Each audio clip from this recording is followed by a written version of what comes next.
The true art of memory is the art of attention. A quote by Samuel Johnson.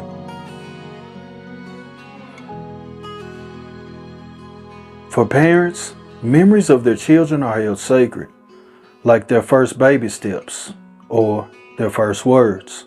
And the memories only seem to grow.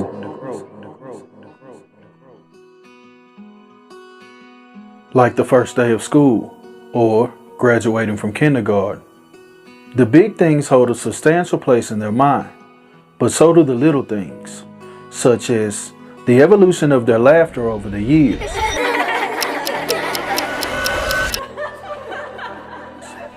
Or the funny face they might make when they dislike a food. Memories that will forever live in the mind as well as the heart.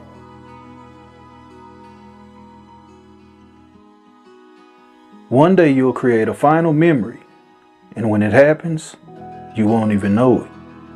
But what happens when those final memories will forever be foreshadowed by a tragic event, and everything you hold sacred is a constant reminder of the pain?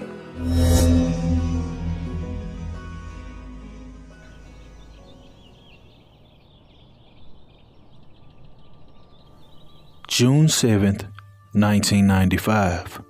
The world would make way for Brittany Seymour. She would be born to parents Kimmy Seymour and Troy Watts. The place they called home would be the city of New Orleans, located in Louisiana. From early on, Brittany is described as someone who is very sweet, a kind soul, a loving person. When she began her journey in elementary, she immediately grew a love for learning. She's described as someone who was a true bookworm, someone who knew the importance of an education. Her teachers describe her as someone who was helpful, someone who was ready to lend a hand in your time of need. Brittany was raised in a traditional family, and she was also God-fearing. She also attended a private school, a Catholic school, a school that went by the name of East St. Mary's Academy. As Brittany grew older, so did her kindness, and so did her huge heart. Everyone she encountered had good things to say about her. Her final stop in grade school would be at Sophie B. Wright High School, where she would graduate in the year of 2013. While in school, she would dabble in a few extracurricular activities. She also enjoyed the camera, doing a few photo shoots and runway modeling. But she had her heart set on helping others, so her dream was to become a nurse. With this dream in mind, she would begin her education at Delgado Community College, although she had hopes of joining the University of Holy Cross, where she would continue her education. Brittany Seymour had dreams, with every intention on accomplishing them. However, something would transpire in the year of 2017 that would alter her life and change everyone around her. Thursday, June 15th, 2017. At this time, Brittany Seymour was 22 years old, having just celebrated her birthday on June 7th. But she would save the partying for later because she was a busy woman. Her daily life consisted of work, school, study, go to sleep, and then it repeated day after day. But on this night, this was a night to have fun, to kick back and relax. She would go to the French Quarter with a friend and a sister so they can enjoy their time. But this time was also meant to celebrate her birthday.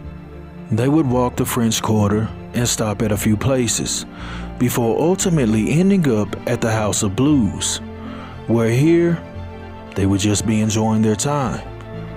While at the House of Blues, Brittany Seymour would begin arguing with a female. This female would be accompanied by friends. But when the argument started, it got loud, and when it began to get out of hand, security would intervene and they would put them out. But once outside on the street, the argument would continue. What started off with loud words and hand gestures would eventually lead to a full-on fight between Brittany Seymour and another female. But when it happened, no one tried to break it up. The people around simply pulled out their phones and began recording. No one tried to stop the violence until they realized that Brittany Seymour was bleeding.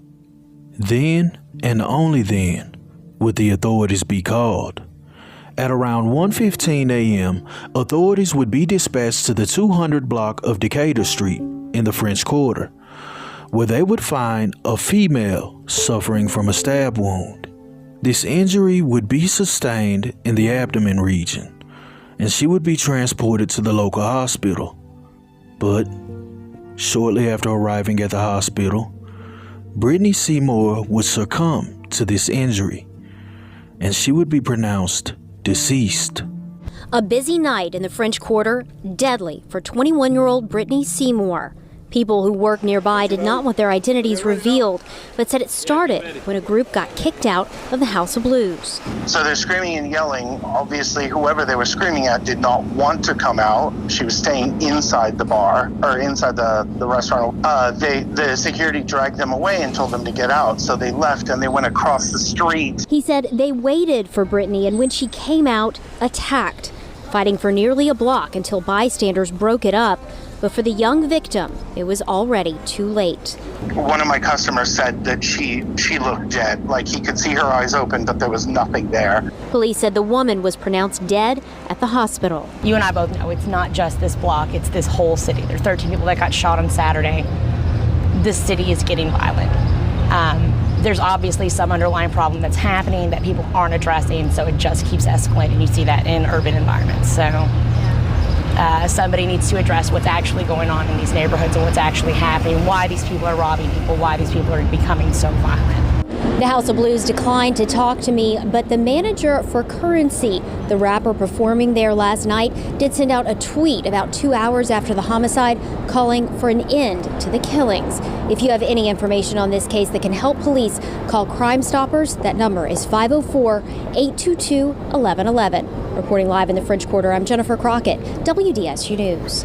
At this point in time, a case that was thought to be assault has now turned into an official homicide investigation. Normally, when things transpire and a fight happens, it's hard for the investigators to figure out who they were or exactly what happened. But in this case, the people who were with Brittany Seymour knew the person she was fighting. When the local media got a hold to the story and began interviewing the onlookers, they would describe the situation as Brittany Seymour being harmed by her own cousin. When this detail was released, the video of her actual fight would begin to circulate on social media with the same title. But it turns out that they weren't blood related, but they were, however, raised like family. These girls were close. In fact, in an interview with the media, the mother would describe them as being close as blood relatives. In this situation, the authorities wouldn't have to look far because the culprit has already been named. The person of interest, 22-year-old Denisha Green. At that current time, Denisha Green was now wanted for the charge of murder, but they would have a hard time finding her. In the beginning, they would go to her residence, but she wasn't there, and then they would search at known places, but she was nowhere to be found. But it wouldn't take long for investigators to come face to face with her. On June 17th of 2017, Denisha Green would turn herself in.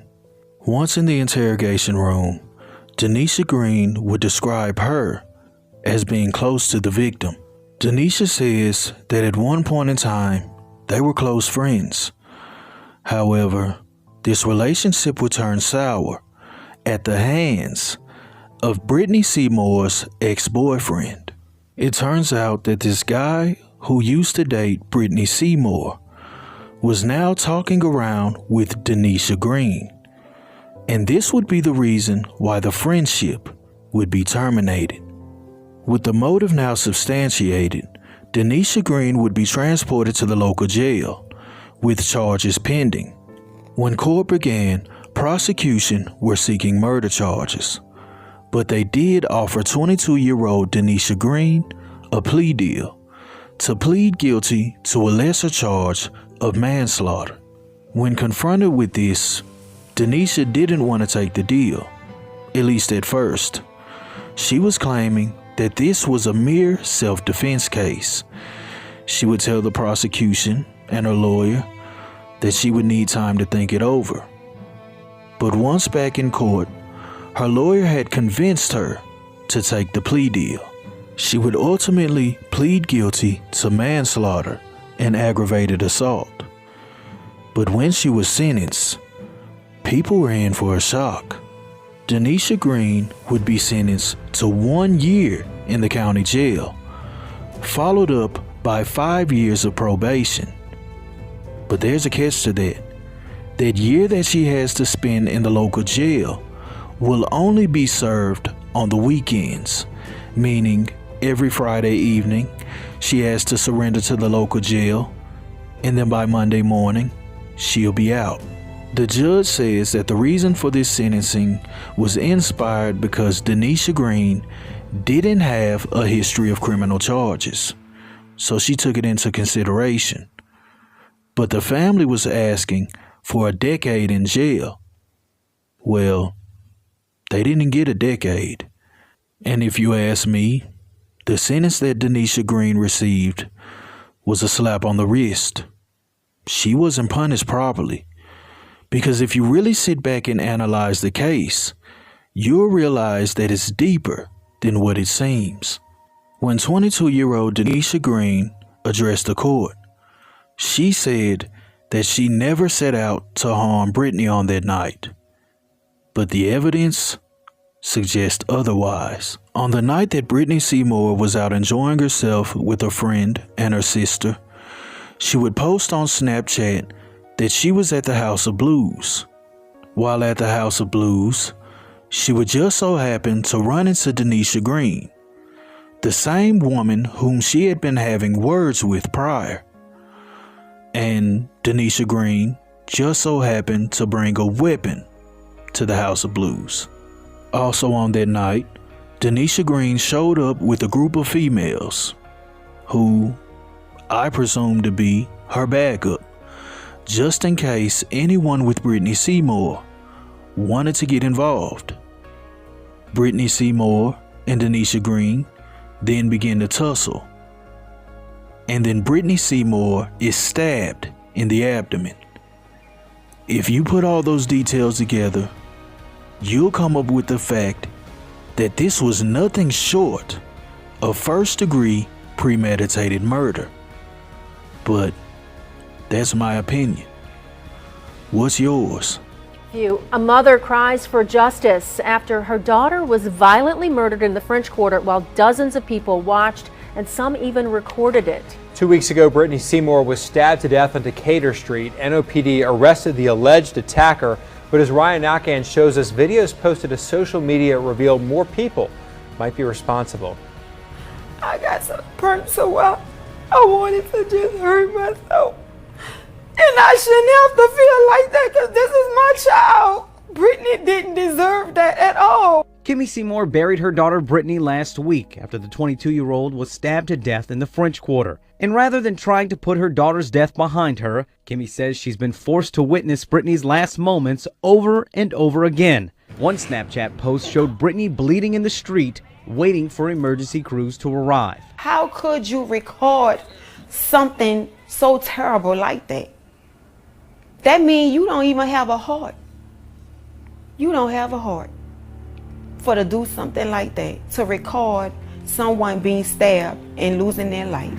When it rained again, I felt the same pain and recalled the streets of my town that I left, that are blurred in my eyes as I recently wept. I recall my mother taking hold of her fingers, swinging high in the air, while fear was rare, picking berries from trees, feet covered in mud, but the hearts were clean. Entrapping sunlight and fist, making sweet simple wish list in the company of friends, laughter did not seem to end. Guava and banana trees, raindrops and the fragrant breeze, waving at the setting sun. It was always so much fun. Reading under dimming lamps, hiding in the cozy camps, counting stars repeatedly, with my siblings under tree. Fearing for the ghost at night, seeking safe places to hide, open arms of fearless dad.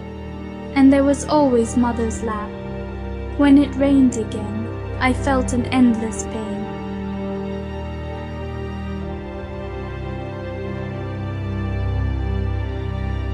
Denisha Green is still serving her sentence, where she goes to jail on the weekend, and then she gets to be free throughout the weekdays. While Brittany Seymour was sentenced to a life sentence inside of a coffin. When I think about this case, I truly got angered because she should have gotten way more time. And the family was calling for a decade, and she was sentenced to 1 year in jail and half a decade on probation. Which leads me to the next question. Was justice truly served? What happened to 22-year-old Brittany Seymour is truly a sad story.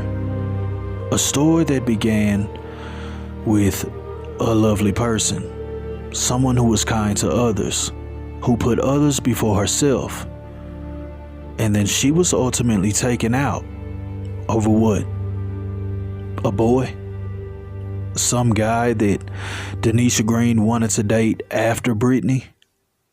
It's truly heartbreaking. The senseless violence truly needs to stop. Rest in peace, Brittany Seymour. Thank you for being a light for others.